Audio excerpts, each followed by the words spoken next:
You have seen it at least once in your life. Someone walks into a room. They say nothing. Nothing remarkable about what they are wearing. They are not performing. But without a single word, every head in that room slowly turns. The air changes.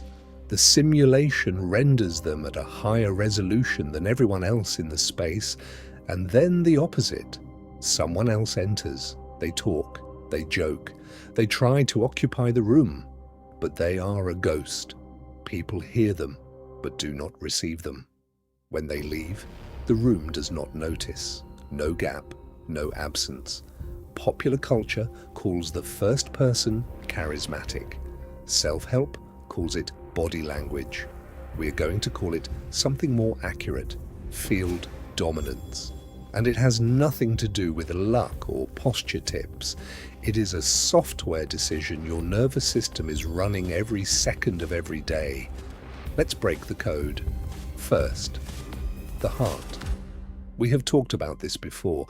The electromagnetic field generated by your heart extends several feet outside your body in every direction.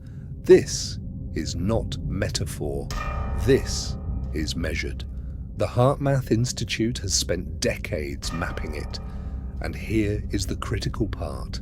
That field carries emotional information. When you enter a room, your heart field arrives before your words do, before your handshake, before your eye contact. The people in that room are already receiving your broadcast before they consciously register your presence. Their nervous systems are reading your signal and making a decision. Is this person safe? Is this person significant? Does this person believe in what they are projecting? And that decision happens in milliseconds, long before their rational mind has formed an opinion about you. Now, here is where it gets interesting.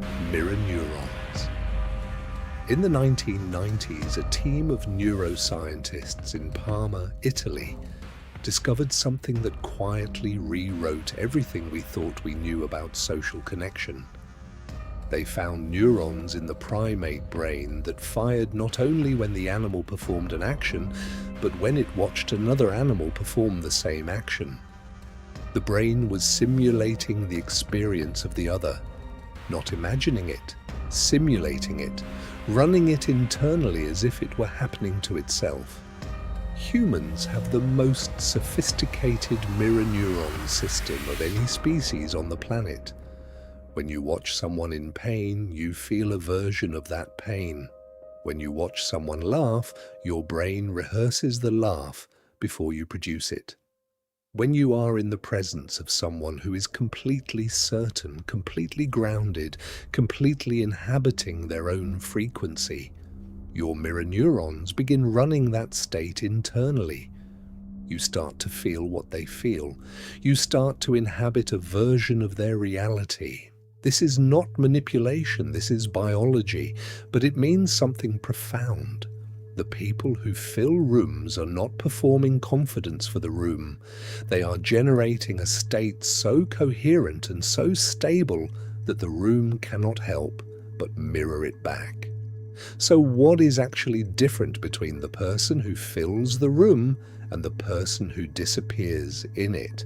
It is not volume, it is not appearance, it is not social skill, it is internal coherence. The degree to which the signal you are broadcasting outward matches the signal running inside.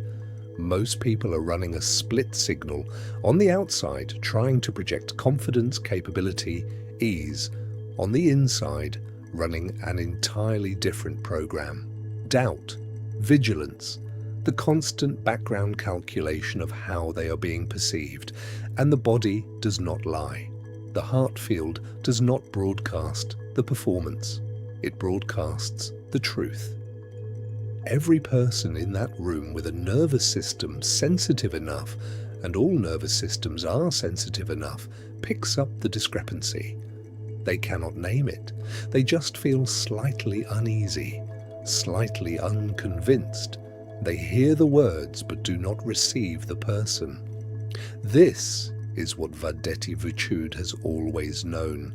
You cannot fool the field, because the field is not separate from you. The people in that room are not outside observers watching a performance. They are extensions of the same unified awareness that you are an expression of. When you try to project something you are not genuinely running, the whole system knows. Because at the level beneath individuality, there is no gap between sender and receiver. There is only the signal and its accurate recognition. Now, here is what the people who fill rooms have actually figured out, consciously or not. They have stopped trying to manage how they appear. They have invested entirely in how they actually are. Their presence is not a projection, it is a radiation. There is a difference between a light bulb and the sun. A light bulb projects light outward. The sun simply is what it is, and the light is the inevitable result of that. The people who fill rooms have become the sun in their own system. They are not trying to illuminate, they are simply at such a high degree of internal coherence that illumination is the only possible outcome. And here is what this means for you right now. Presence is not a personality trait you either have or do not have. Presence is a biological state, and biological states are trainable. Every time you reduce the gap between what you are performing and what you are actually running, your field coherence increases. Every time you make a decision from your actual values instead of from how you want to be perceived, your signal clears. Every time you choose to be fully in the room you are in instead of monitoring how the room receives you, your mirror neuron impact on the people around you deepens. You stop being a transmission trying to reach people. You become a frequency they cannot ignore. One last thing. The person who drains a room is not broken. They are not fundamentally different. They are simply running a split signal at such intensity that it costs energy to be around them. Not because they are bad, because coherence requires energy to maintain, and incoherence leaks energy into the environment. You have felt this. Someone whose anxiety fills the room before they finish their sentence. Someone whose need for approval makes the conversation feel like work. That is not a character flaw.